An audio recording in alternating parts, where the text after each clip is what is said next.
We do have a shrinking number of families. We currently have the King and the Queen, and we have the Waleses. The Yorks are excommunicated, the Sussexes have disappeared. We don't actually have many working royals. We need Sophie and Edward. What are your thoughts about seeing her emerge this week? We never think, you can never have that comparison more than when you think back to a few years ago and imagine Buckingham Palace balcony when the late Queen and Prince Philip were still around, and there was a very crowded balcony, and now it's as you say, there's really just the two households at front and centre. And also after the events of last year, when a couple of them were out of commission for a while, we really felt it. And that's when we saw the Duke and Duchess of Edinburgh really step up. And I always feel when we see these pictures of Sophie out on engagements, or in this case the one with William, which was so much fun, the two of them were joking about having a drink together and they just had this easy banter. You can tell they get along.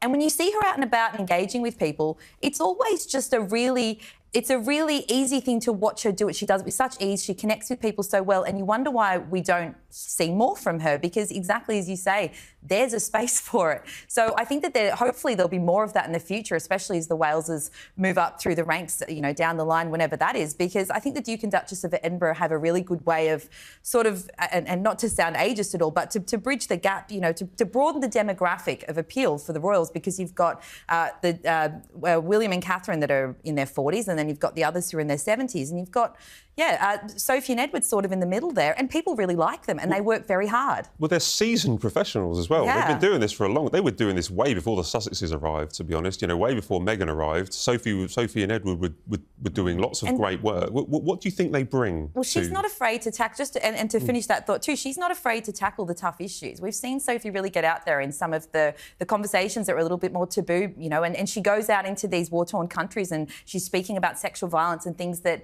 you know, they're extremely difficult topics to cover, but it's something she's never shied away from. And I think that's what she can really bring to the table. It's been 5 years since Prince Harry and Meghan Markle stepped away from royal duties. But now, whispers inside the palace grow louder. Could the monarchy be preparing a quiet replacement? Enter the House of Edinburgh, Sophie and Edward Wessex. When the Duke and Duchess of Sussex left in 2020, it sent shockwaves through the monarchy. A modern royal fairytale fractured. And a once dynamic Fab Four reduced to separate paths and distant worlds. The institution was left with a PR wound and a public role to fill. Royal commentators like Bronte Coy and Chris Shipp point to Sophie and Edward Wessex, now titled the Duke and Duchess of Edinburgh, as ideal stand-ins, discreet, loyal and scandal-free. Arthur Edwards, with decades behind the lens, praises Sophie's increasing visibility and Edward's reliable presence. And again, I think people respond to it well when they see it. I want to see more of it. Yeah, she's a lovely person too, and a joy to photograph, but for some reason, newspapers and TV don't publish it, don't run the stories. They don't go to India when she goes to India. They don't go to Mali and these places where she goes. It just seems that all the good work she does goes unreported. So, I just wonder, partly that I think is the fault of the palace, because I don't think often they don't tell us in advance where she's going and only tell us when she's already got there, which doesn't help when you've got, you know, to dispatch cameras halfway around the world. And I agree with you, she does do some fantastic work in the Middle East and Africa, you know, helping children who, you know, are suffering from potential blindness. In adulthood. So yes, she could do a lot more, and I think she is a real asset. I think it's beholden on Buckingham Palace to put her out there more, if, of course, that's what she wants to do. But I completely agree with you. And when I started covering this job, we had so many households, you kind of lost count of them. You didn't really need the Wessexes as they were then, or the Edinburghs as they are now. But you kind of do now. It is feeling a little bit thin on the ground at the moment. So and their kids as well. You know, I was thinking about this. We've got George and Charlotte and Louis. There is no doubt that they are going to be on the world stage when it's the time. They will be out there. People already are very engaged in watching them. But there are a lot of years, hopefully for them, before they need to be out there as working royals. They're quite young. George is still 11. So you look at then the Duke and Duchess of Edinburgh's kids. We've got Lady Louise is 21 and James is 17. I don't believe either of them are taking the HRH title. I don't know what interest they have in becoming working royals, but we saw the late Queen bring in her cousins when she was Queen, and they helped out on engagements and stuff. And I think that we could see that possibly down the line when William becomes the king. He might call in call in them because, again, they're more of an appropriate age to be able to help out with royal duties. Well, it's a sensible move, that you've raised there, bringing in Lady Louise. I think graduates this summer. I mean, she's one of the cleverest royals on the roster. I mean, she was a straight A student at school. She's gone to university and she's absolutely smashing it at university. She could be a massive asset. Do you think about the Edinburgh children maybe stepping up in the future? I think it depends if they want to, and I think there has to be led by them, doesn't it? Because there's no point in the institution, the grey suits as Meghan called them, forcing them to do something they don't want to do. But if that's what they want to do, there is definitely space for them. And I think we've seen, particularly with Lady Louise, who was a very sort of shy teenager, we've seen her grow in confidence over the years as well. When we do see her at big public engagements, she does look a lot more confident now. Well, Sophie's always been called the kind of secret weapon, hasn't she? And I could see potential. But too secret. So secret. No one knows about her. So secret we never see her in the papers. That's how secret she is. Yeah. But Lady Louise could be, that person that steps up. I'm just wondering whether the kind of House of Edinburgh could replace the House of Sussex at some stage. I mean, I don't think replace like for like. I think they could be an additional resource for Buckingham Palace. Yes, of course. I mean, Prince Edward, the Duke of Edinburgh now, recently celebrated his 60th birthday, so they're not spring chickens either, but I take your point that they are that sort of generation in between William and Kate and the King and Queen. But yes, I think it really has to depend on whether the kids want to do it. And if they do, then I think that there's plenty of work for them. Yeah. Could this quiet couple become the monarchy's quiet strength? This isn't just a change of faces, it's a recalibration of royal image. Where Meghan and Harry represented a modern, media-savvy dynamic, Sophie and Edward offer tradition, humility, and a drama-free brand of service. It's less Instagram and more institution. Media reactions remain split. Some see this as a necessary stabilizing move. Others argue the monarchy is doubling down on the old model, ignoring global opportunity for comfort and control. Meanwhile, the palace continues its silence and its strategy. The House of Sussex is now a brand in California. The House of Edinburgh, a legacy unfolding.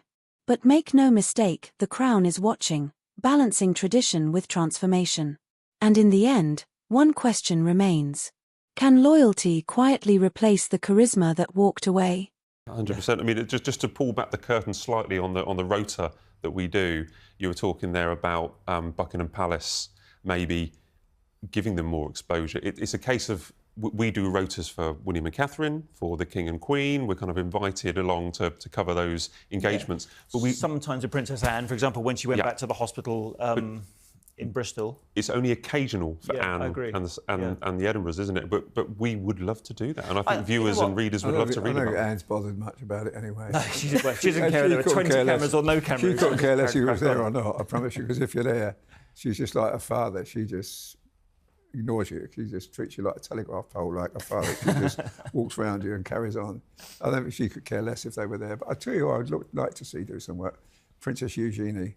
She's a fantastic kid, and she's doing so much for these children with these back problems, and she really cares. And I know I've got a granddaughter that had to have this operation, and Eugenie was so kind to her. She so helped her, and I think I'd like to see her do more. Perhaps Beatrice as well, but they seem to be sidelined.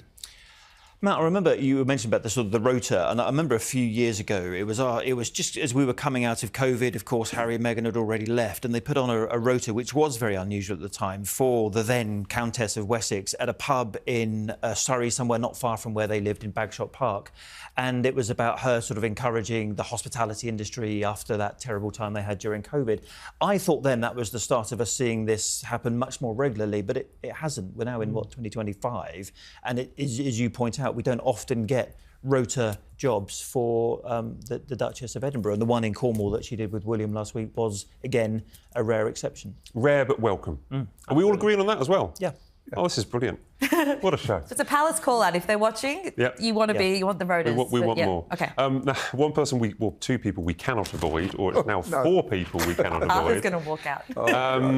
We have to talk about Meghan's Instagram. it started on January the 1st with a huge explosion, you know, and it hasn't stopped. It's been on fire all year. I was going through, at the end of last year, I was going through all the Sun front pages, and I put them all out on X, the royal front pages, to show what had happened throughout the royal year. And Meghan wasn't on it. I think she was on once with Harry when Harry was in Canada at like a pre-Invictus Games event. She wasn't there. She wasn't big news last year. She is big news now because of her Instagram.